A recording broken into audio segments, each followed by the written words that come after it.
Welcome back to the program. Today we are Selamat datang kembali di program ini. Hari ini kita ditemani oleh Duta Besar Badra Kumar, seorang diplomat India selama 30 tahun, sekaligus analis geopolitik, dengan blog yang sangat menarik, Indian Punchline, yang pasti akan saya cantumkan tautannya di deskripsi. Terima kasih, seperti biasa, telah kembali hadir di program ini. Thank you, as always, for coming back on the program. Playtime Brouwer en seperti Brace, Profesor Deason, si menimiti percakapan saya dengan Aled. So, President Putin has just visited. Jadi, Presiden Putin baru saja mengunjungi India. Dan sekali lagi, hal ini dipandang bukan hanya penting bagi hubungan bilateral, tetapi juga bagi pembentukan dunia multipolar yang sesungguhnya, yang tidak hanya berpusat pada AS dan Tiongkok, tetapi di mana terdapat diversifikasi nyata dalam kemitraan, membentuk banyak pusat kekuatan. Seberapa penting menurut Anda pertemuan antara Putin dan Modi ini? This meeting is between Putin and Modi. Well, first of all, you're absolutely right. Baik, pertama-tama, Anda benar sekali bahwa acara ini dipersepsikan secara internasional lebih sebagai peristiwa geopolitik. Namun dari sudut pandang di India, saya melihat hal yang berbeda. Kedua pemimpin sangat berkeinginan untuk menjaga fokus pada aspek bilateral. Dan saya pikir bukan hanya Tuan Modi, Tuan Putin juga demikian. Mari kita lihat dari sisi ini. Dimensi geopolitik mudah untuk dianalisis, karena sebelumnya India dianggap sebagai negara penentu arah. September India berperan sebagai support dan juga terjebak dalam hubungan di saling bermusuhan antara Amerika Serikat dan Rusia. Di atas itu juga, Al-Bor sempat berumit bersolk. It has a complicated relationship with China. All these taken into account, Dengan mempertimbangkan semua hal ini, Anda tahu, ada banyak hal dalam hal geopolitik yang bisa kita bahas di sini. Namun Putin sudah menjelaskan dengan sangat jelas, bahkan sebelum ia berangkat dari Moskow, bahwa fokusnya akan tertuju pada hubungan ekonomi. Satu detail yang menarik, meskipun mungkin kecil, adalah penyimpangan dari kebiasaan Rusia pada pertemuan tahunan ini. Menteri Luar Negeri Lavrov tidak mendampinginya. Rombongan yang bersama Tuan Putin dipimpin oleh Wakil Perdana Menteri pertama, Manturov. Satu-satunya penasihat kebijakan luar negeri yang hadir adalah Tuan Ushakov. Jadi hal ini dapat dilihat sebagai sebuah sinyal, terlepas dari kesibukan Tuan Lavrov sendiri di Moskow, mungkin saja, tetapi tetap saja ini sangat merupakan kunjungan Putin. This is a Putin visit, this is an annual summit, this is a summit with India. Ini adalah pertemuan puncak tahunan, pertemuan puncak dengan India, dan dia tidak pernah melewatkan satupun pertemuan seperti ini, Anda tahu. Jadi saya pikir peran kepemimpinan Tuan Manturov dalam tim resmi menyampaikan sebuah pesan. Anda tahu karena Tuan Manturov, izinkan saya menyebutkan juga, adalah ketua bersama Komisi Gabungan India-Rusia untuk bidang ekonomi, teknis, kebudayaan, dan sebagainya, yang bertemu di Delhi. Anggota penting lainnya dari delegasi tersebut adalah Menteri Pertahanan. Namun Putin telah menyebutkan bahwa kerjasama ekonomi akan menjadi kurang lebih seperti yang dia katakan, lokomotif ke depan. Locomotive of the relationship going forward. Of course, it's when you say economic relationship. Tentu saja, ketika Anda mengatakan hubungan ekonomi, setiap hubungan ekonomi dari negara manapun yang melibatkan Rusia langsung menjadi bersifat geopolitik. Karena kemudian, Anda tahu, ada sikap campur tangan dari dunia barat terhadap semua hal yang berkaitan dengan Rusia, bahkan terhadap ekonominya. Dan itulah narasi mereka, sebenarnya agenda mereka untuk melemahkan Rusia. Jadi hal itu pasti akan terjadi. Itu adalah salah satu aspeknya. Hal gue yang saya soroti di awal, dan kita membahas semuanya di sini nanti, bisa saya mencatatnya terlebih dulu. But let me just tabulate them. The second thing is this that Hal yang kedua adalah bahwa Tuan Putin praktis berangkat segera setelah negosiasi selama 5 jam dengan tim Amerika berpengaruhnya, yang berada di Kremlin pada malam tanggal 2, untuk naik pesawat dan berangkat ke India. Anda tahu, begitulah kejadiannya. Beberapa penilaian telah muncul tentang bagaimana pembicaraan itu. Diskusi Putin dengan Tuan Vitkov dan Jared Kushner berlangsung. Namun, penilaian saya sendiri adalah bahwa itu merupakan pertemuan yang baik.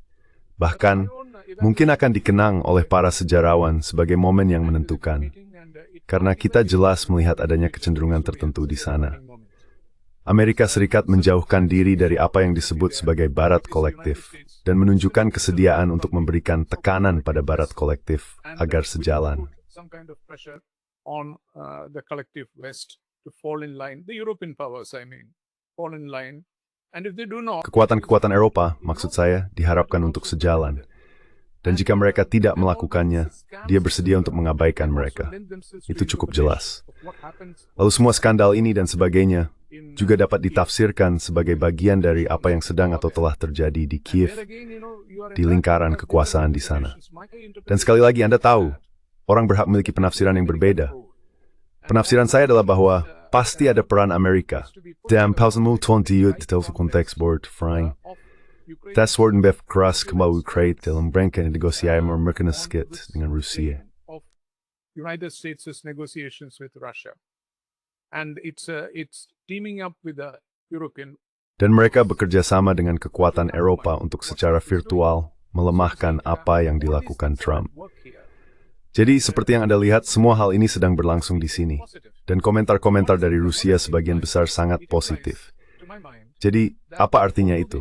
Menurut saya, itu berarti bahwa meskipun hubungan yang bersifat adversarial masih ada dan tidak banyak perubahan yang terjadi, alkimianya sedang berubah. Dan tidak ada lagi keinginan atau minat dari pihak Rusia untuk mempersulit proses ini dengan terlibat dalam retorika yang keras. Pada akhirnya, meaning yang terbaik adalah retorika. Selama kunjungan seperti ini, ketika sebuah negara ketiga dibahas, Anda membahasnya secara retoris.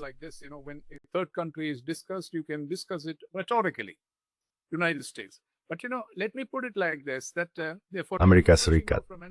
Tapi begini, izinkan saya menjelaskannya seperti ini. Sekarang saya melihatnya dari sudut pandang lain.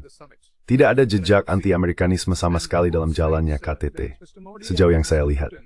Kedua pihak, yaitu Tuan Modi dan Tuan Putin, sangat berhati-hati dalam pernyataan mereka. Mereka tidak terlalu menaruh perhatian pada hal itu. Meskipun, tentu saja, Komisi Bersama menyebutkan ketahanan dan keharusan dari kemitraan strategis istimewa dan komprehensif antara India dan Rusia. Namun hal itu disampaikan lebih dalam konteks dorongan bilateralnya. Begitu cara saya melihatnya. It's bilateral thrust. Let me put it like this. It is not in terms of a certain template. Ini bukan dalam kerangka suatu pola tertentu di bidang geopolitik.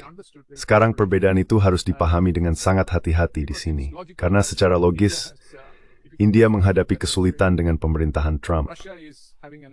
Rusia sedang berada dalam hubungan yang bersifat adversarial dengan Amerika Serikat. Jadi, ketika dua sahabat lama ini berbicara satu sama lain, hal itu pasti akan berperan besar, seperti kehadiran yang luar biasa besar begitu. Namun saya sama sekali tidak melihat hal di sini. Dan saya pikir itu hanya karena pihak India juga memahami bahwa hubungan Rusia-Amerika sedang berada di ambang transformasi bersejarah.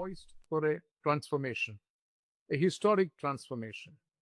Now, as it happened, sekarang, kebetulan, ketika kunjungan Tuan Putin sedang berlangsung di Delhi, mereka memilih hari itu Jumat untuk merilis strategi keamanan nasional yang baru di DC. Dan apa yang dimaksud dengan strategi keamanan nasional? Saya rasa hanya ada dua negara yang disebut secara positif di antara kekuatan besar, yaitu Rusia dan India. Dan mereka tidak digambarkan sebagai pihak lawan. Dokumen tersebut mencatat bahwa merupakan kepentingan Amerika Serikat untuk memiliki hubungan baik dengan Rusia. Itulah yang tersirat, Anda tahu. Saya tidak pernah melihat, bahkan di masa-masa terbaik era Soviet, pada masa detente dan sebagainya, rumusan seperti ini pernah muncul.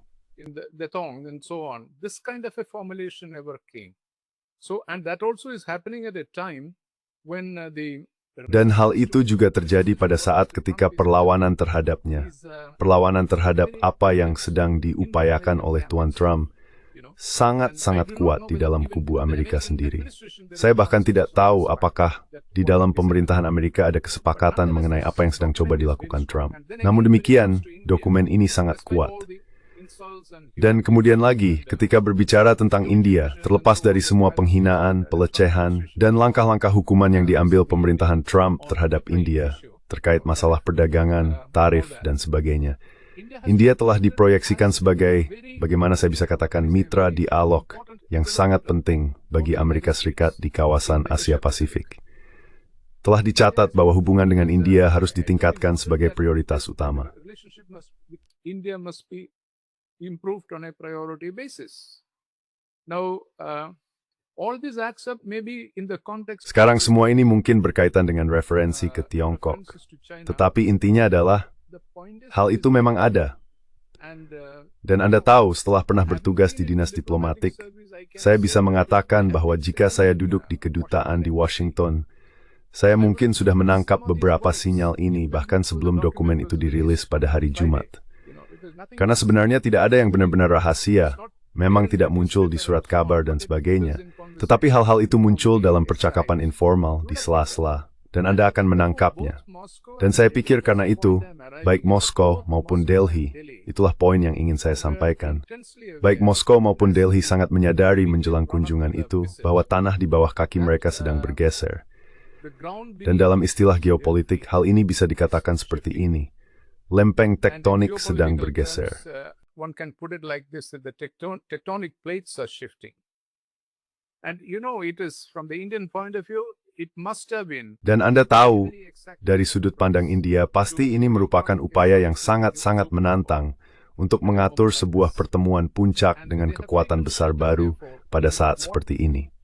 Karena itu mereka berlindung pada hal yang menjadi prioritas utama, yaitu bekerja pada hubungan bilateral. Jadi mereka memberikan perhatian besar pada hubungan bilateral, dan ada beberapa isu penting yang muncul, yang menunjukkan masa depan yang menjanjikan bagi hubungan ini. Dengan kedua pihak memperkirakan bahwa beberapa hambatan dalam memajukannya, dalam hal sanksi AS dan sebagainya, khususnya pencabutan sanksi tersebut, akankah menguntungkan mereka. Sangat disomoli. Let me stop at this point. Yeah. No, well, Ya, tidak. Ya, sekali lagi, saya tidak berpikir itu masalahnya.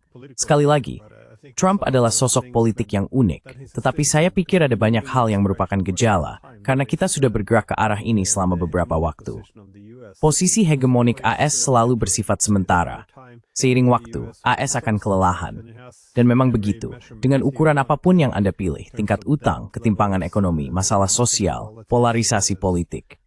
Jadi AS kelelahan oleh posisinya yang dulu, dan juga melihat para pesaing utama, atau bahkan bukan pesaing, melainkan pusat-pusat kekuasaan lain, kini secara kolektif menyeimbangkannya. Bukan karena mereka anti-Amerika, tetapi karena mereka anti-hegemonik. Dan saya pikir itulah juga yang ingin disampaikan oleh India dan Rusia. Mereka tidak ingin melawan Amerika.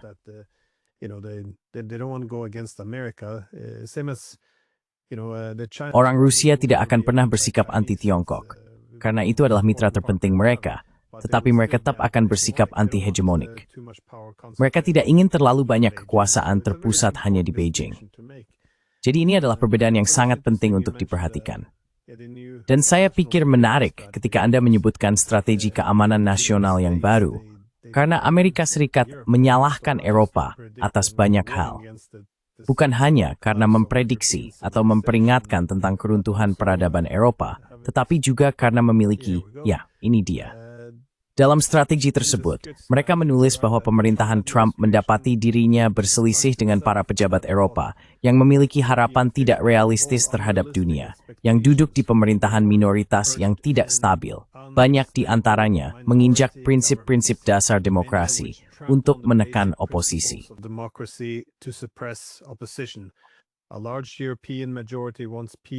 Sebagian besar masyarakat Eropa menginginkan perdamaian. Namun keinginan itu tidak diterjemahkan ke dalam kebijakan, terutama karena pemerintah-pemerintah tersebut menyelewengkan proses demokrasi. Sekarang, ini cukup menarik.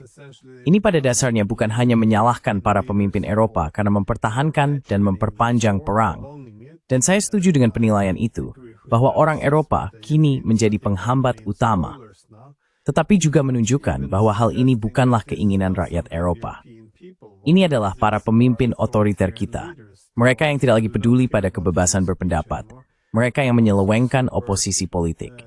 Jadi, seperti yang Anda katakan, inilah bentuk fragmentasi dari dunia politik Barat.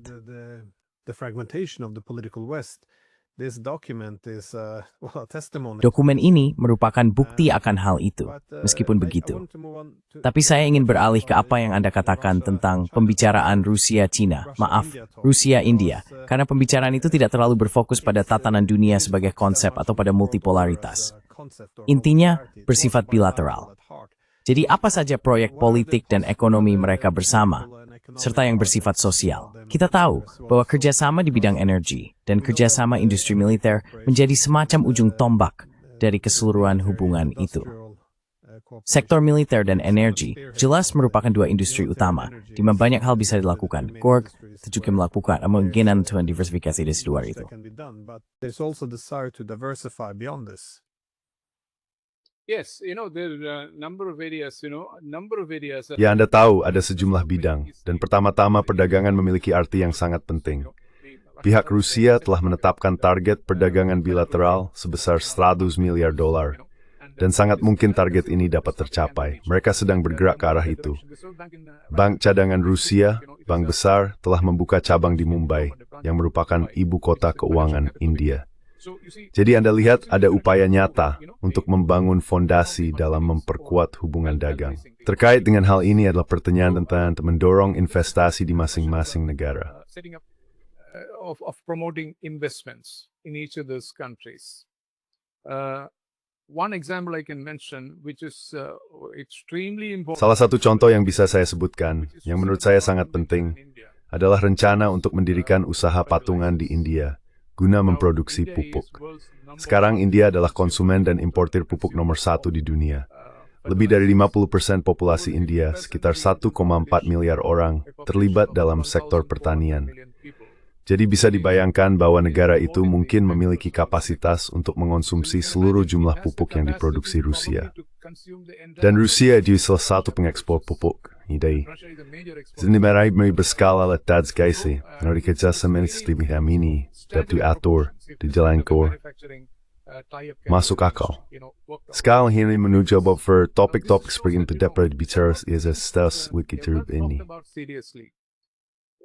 Till day before yesterday, only when this pain started telling. Baru ketika kamu tahu rasa sakit ini mulai muncul, hambatan tarif besar, sanksi, dan sebagainya. Kedua negara mulai tersadar dan mulai memikirkan bagaimana mereka bisa melakukannya, bagaimana mereka bisa mendiversifikasi hubungan ekonomi mereka. Karena kamu lihat, ceritanya serupa di Rusia dan di India, yaitu sampai saat ini kedua negara memusatkan perhatian mereka pada pasar Amerika, pada pasar Barat, sebagai prioritas utama. Saya pikir ini adalah pertama kalinya India dan Rusia saling memandang sebagai sekutu potensial, mitra besar di bidang ekonomi. Demikian pula, ada pembicaraan tentang pendirian unit manufaktur India di salah satu bidang di mana India kuat, bahkan di pasar Amerika, yaitu farmasi. Kamu tahu farmasi di bidang itu. Pharmaceuticals industry. This is the kind of thing that that is in the making. Inilah jenis hal yang, seperti yang Anda tahu, sedang dalam proses sekarang. Dalam hal energi, sekali lagi, telah disebutkan tentang investasi India dalam proyek hulu di Rusia, dalam LNG, minyak, gas, dan sebagainya. Anda lihat, ini adalah masa ketika India memiliki surplus yang dapat diinvestasikan. Dan industri India mampu berinvestasi di luar negeri, dan seperti yang Anda tahu membeli kembali produksi dari negara-negara tersebut jika faktor keuntungannya ada. Lalu, hal lain yang muncul adalah, misalnya, Rusia mendorong pemindahan tenaga dari India, sekitar 1 juta orang, untuk bekerja di Rusia, di sektor industri, proyek pertanian, dan sebagainya, sebagai pekerja terampil dari India. And skilled workers from India. Now, this is a fantastic idea. Sekarang, ini adalah ide yang luar biasa, sesuatu yang belum pernah terpikirkan sebelumnya. Sebuah kesepakatan telah dicapai mengenai hal ini, dan tahap pelaksanaannya akan segera dimulai. Bagaimana perekrutan ini akan dilakukan, dan seterusnya. Seperti yang Anda ketahui, India memiliki tenaga kerja yang melimpah, sementara Rusia mengalami kekurangan. Rusia sebelumnya bergantung pada, seperti yang saya baca di surat kabar lain, jenis tenaga kerja dari Asia Tengah. The small Besinberg Kermili, untuk tim lanjut Nana muncul berbagai komplikasi. Smartsoft promoyek sebagai tetangga yang bahkan bertindak sebagai sel tidur untuk intelijen Ukraina dan sebagainya. Sleeper cells for the Ukrainian intelligence and so on. Now you see when it comes to Sekarang lihatlah, ketika berbicara tentang tenaga kerja India, ada kepastian 100%. Israel juga telah mempelajarinya. Kepastian 100% bahwa mereka datang dengan tujuan yang jelas. Mereka tidak akan pernah terlibat dalam kegiatan semacam itu. Mereka akan bekerja keras, kembali ke asrama mereka, mengirimkan penghasilan mereka ke India, dan pulang cuti secara berkala. Dan seperti yang Anda tahu, inilah mekanisme yang akan diatur. Sekarang, ini adalah hal yang luar biasa, karena Anda tahu, hal ini akan diterima dengan sangat baik di India, dan akan menjadi nilai tambah besar bagi pemerintahan Modi juga. Israel sudah memulai hal ini. Mereka sudah memiliki program seperti ini, dan ini merupakan salah satu fase paling menarik dalam hubungan India-Israel saat ini. Facets of the India-Israel relationship today. This presence of Indian workforce in Israel. Kehadiran tenaga kerja India di Israel, ini adalah hal yang saya maksud. Dan soal energi sekarang, lagi-lagi ini bukan hanya soal minyak, pembelian minyak. Di sini juga saya tidak merasa bahwa meskipun perusahaan swasta India telah berhenti mengimpor minyak dari Rusia karena mereka memiliki hubungan besar dengan Amerika Serikat dan harus menjaga kepentingan mereka sendiri, kepentingan bisnis mereka di pasar Amerika, mereka telah mundur. Namun intinya adalah baik India maupun Rusia sangat berpengalaman dalam melakukan perdagangan semacam ini melalui cara lain. Jadi saya pikir ini hanya masalah waktu. Dan saya juga tidak berpikir dunia barat, dan saya melihat pernyataan Amerika yang mengarah ke sana benar-benar akan mampu menghentikannya.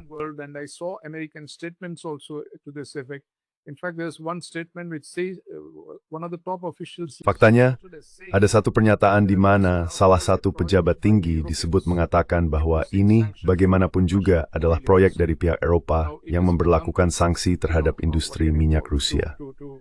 Sekarang terserah mereka untuk kamu tahu menyiapkan mekanisme guna menerapkan rezim sanksi ini. Dengan kata lain, Amerika tidak terlibat dalam pelaksanaannya. Jadi yang akan terjadi adalah, cepat atau lambat, India dan Rusia siap menggunakan stres dan mempertahankan Apple ini membentuk lain. Kamu tahu skipikal world. Sementara itu, Presiden bersama dikeluarkan investasi hulu di Rusia. See, this is one aspect of it. And then think about it like this. Lihat ini salah satu aspeknya. Lalu pikirkan seperti ini. Jika akan ada perjanjian damai mengenai Ukraina, dan hitung mundur dimulai pada awal tahun depan misalnya, tentu pencabutan sanksi Amerika akan menjadi bagian penting dari hal itu, bukan? Saya rasa wajar untuk mengharapkan hal tersebut. Sekarang jika itu terjadi, maka hambatan utama dalam memajukan hubungan ekonomi, yaitu sistem pembayaran antara kedua negara Rusia dan India, akan teratasi. Rusia menjadikan akses ke SWIFT misalnya, demi militer akses ke SWIFT, maka mekanisme diselesaikan.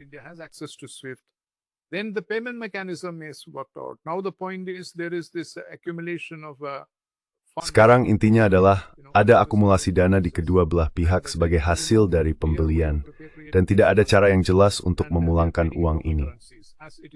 Mereka saat ini berdagang menggunakan mata uang lokal. Namun semua ini akan mengalami perubahan besar jika sanksi terhadap Rusia dicabut. Dan jika itu terjadi, saya rasa tidak akan ada hambatan lagi bagi India untuk, Rusia telah menawarkan, selama kunjungan Putin sendiri mengatakan bahwa Rusia bersedia memasok berapapun jumlah minyak dan gas ke India, ke pasar India. Kebijakan itu tetap berlaku, dan kepentingan India juga tetap ada. Jadi jika sanksi dicabut, apa masalahnya? Begitulah menurut saya, keadaan saat ini cukup mendukung bagi kemajuan hubungan ekonomi antara India dan Rusia. Advancement of India-Russia economic relationship. And if that happens, then, dan jika itu terjadi, saya pikir beberapa prediksi yang saya lihat dari tokoh-tokoh besar di dunia barat, di Amerika, dan sebagainya, yang mengatakan bahwa India sedang berada dalam kesulitan. Menurut saya, India tidak lagi berada dalam kesulitan.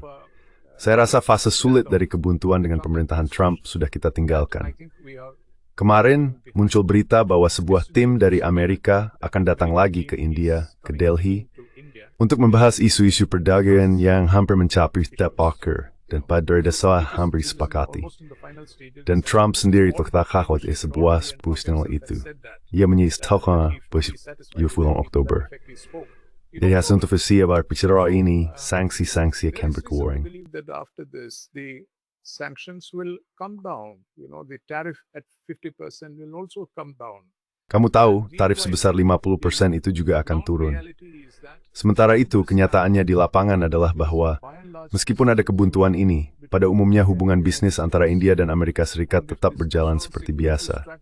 Dan jika strategi keamanan nasional ini benar-benar bermakna seperti yang dikatakan, itu berarti India kembali diprioritaskan sebagai mitra dengan fokus pada strategi Indo-Pasifik. Dalam hal ini, Quad akan diperbarui dan kembali menjadi platform yang sangat penting. India akan menjadi tuan rumah KTT Quad tahun depan, yang akan membawa Tuan Trump ke India. Jadi keadaan sedang berubah. Dan jika kita tidak mengambil pandangan yang menyeluruh terhadap tren yang sedang berlangsung di sini, serta jika kamu sangat pesimistis bahwa pembicaraan Rusia-Amerika tentang Ukraina tidak akan menghasilkan apa-apa,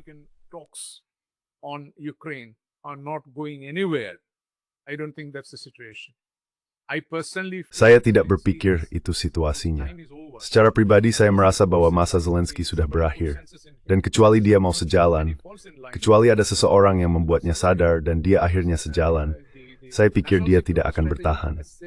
Karena strategi keamanan nasional telah menyatakan dengan tegas, jika Anda membaca dokumennya, ada di situs web Gedung Putih, bahwa penyelesaian di Ukraina sangat penting bagi kepentingan Amerika. Begitulah adanya. Dan oleh karena itu, reality ini dibawa ke kesimpulan logis yaitu jika berubah segi ikatan yang sangat berbeda, dinamika kekuasaan yang berbeda dalam segitiga Rusia, India, dan Amerika Serikat. Triangle of Russia, India, United States. Ya, jadi kemarin saya tampil di beberapa saluran berita India, dan pertanyaan umum yang sering muncul kepada saya adalah, apakah pertemuan dengan Modi ini dimaksudkan untuk memberi sinyal kepada Barat bahwa Rusia bisa bertahan tanpa mereka? Saya penasaran apakah pandangan ini umum di India, karena sekali lagi, premis utamanya adalah bahwa Rusia hanya ingin menunjukkan bahwa mereka memiliki mitra lain di masa sulit ini. Tapi saya rasa seringkali terlewat bahwa Rusia melakukan perubahan besar dalam seluruh strategi ekonominya pada tahun 2014. Saat itulah mereka menyadari bahwa tidak akan ada lagi Eropa yang bersatu. Seluruh impian itu sudah mati. Dan terutama setelah tahun 2022, hal ini semakin menguat. Masa depan ekonomi Rusia kini dipandang akan terhubung dengan negara-negara seperti Tiongkok, India, bahkan Iran. Dan MPL Bray, Etherwedgeberf, Wiwithu Privacy Task Zaman. Quite important because this is permanent shifts. They're not, signaling while there's a.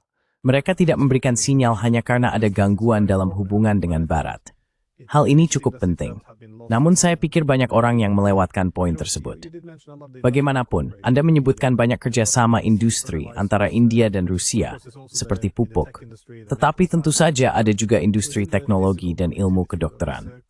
Dalam hal konektivitas fisik, saya juga melihat beberapa poin menarik yang dibahas tentang pengiriman dan logistik maritim. Lebih spesifik lagi, saya pikir baik Modi maupun Putin menyinggung tentang rute Laut Utara, rute Arktik, yang terhubung dengan koridor antara pelabuhan Chennai di India dan Vladivostok di pantai Pasifik Rusia. Jadi bagaimana Anda tentang hal ini? Sejauh mana India akan terlibat dan dengan cara apa dalam kemitraan untuk mengembangkan wilayah Arktik ini?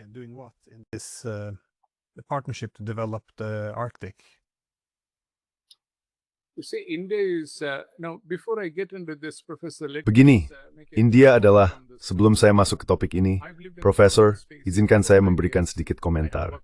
Saya telah tinggal di wilayah Soviet selama 9 tahun. Saya bekerja di sana sebagai diplomat. Saya tidak berpikir kita harus melihat pendekatan Rusia ke arah timur saat ini dalam kerangka permainan zero sum.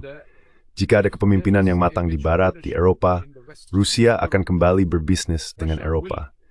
Dan jika misalnya, pintu dan jendela terbuka untuk hubungan yang saling menguntungkan dengan Amerika Serikat. Dan jika strategi penahanan disingkirkan sekali untuk selamanya, serta jika Rusia merasa yakin, Rusia akan sangat bersemangat untuk terlibat dengan Amerika Russia will Serikat. be more than keen. Saya tidak mengatakan bahwa hal ini berarti Rusia akan segera berkemas dan meninggalkan pasar I'm not saying Tiongkok that this will mean that atau Russia will India. immediately pack up and leave the Chinese market or the Indian market. It'll have both. That is how I see it. And Itu akan memiliki keduanya, begitulah cara saya melihatnya. Sejauh menyangkut kalangan elit Rusia, mereka secara kebiasaan memprioritaskan pasar Barat. Jadi hubungan antara Barat dan Rusia belum benar-benar berakhir. Hanya terhenti dengan buruk. Namun berapa banyak dari orang-orang ini yang akan mampu mempertahankan narasi tentang Rusia melewati titik tertentu jika sebuah perjanjian damai tercapai? Kita akan lihat nanti. Sekarang beralih ke Arktik. India memiliki minat besar untuk terlibat di wilayah itu.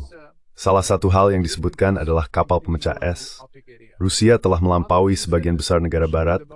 Amerika hanya memiliki 1 kapal pemecah es, sementara Rusia mungkin memiliki sekitar 4 lusin. Itulah jenis supremasi yang dimiliki Rusia. This is a kind of supremacy that Russia has. Now they're training Indian personnel for operating. Sekarang, mereka sedang melatih personel India untuk mengoperasikan kapal pemecah es. Penggunaan rute utara yang menghubungkan Vladivostok dengan Eropa dan pasar dunia, pasar barat, menjadi perhatian besar bagi India. India juga memperhatikan bahwa Tiongkok, meskipun bukan kekuatan Arktik, semakin terlibat secara mendalam di wilayah tersebut. Dan mengingat kompleksitas hubungan Tiongkok-India, India secara alami akan menginginkan kehadiran tertentu di sana. I says du Sengji dualtek. Tetapi main Rusians will be member Kingan next to more. In the video have Indus slimmer bebromoko. Which has been Indian hope for some time already. And then we are right now they are putting. Saat ini mereka sedang menyiapkan infrastruktur untuk penggunaan rute utara bagi pelayaran India. Pelayaran telah menjadi isu besar di sini karena salah satu hal yang disadari India adalah bahwa dengan mengendalikan pelayaran, kekuatan Barat, terutama London, dapat mempertahankan cengkeramannya. Mereka telah mampu merugikan perdagangan minyak India-Rusia, terutama melalui pelayaran. Bahkan sekarang, penerapan sanksi sekunder ini akan dilakukan melalui pengendalian pelayaran. Jadi India kembali menekankan pentingnya industri pelayaran dan sedang membangunnya kembali. Rusia telah berjanji bahwa sejauh menyangkut kapal pemecah es ini, mereka akan menyediakan keahlian dan melatih personel India.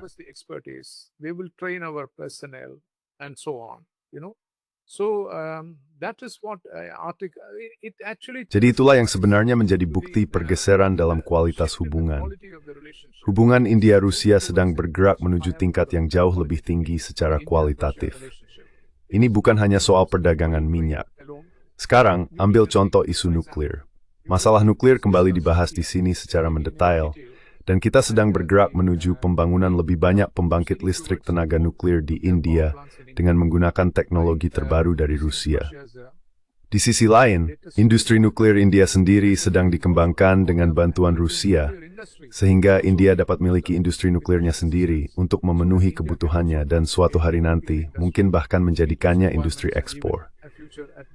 Jadi seperti yang Anda tahu, ini adalah ambisi yang sangat besar, dan Rusia dapat membantu India mewujudkan sebagian dari impian tersebut.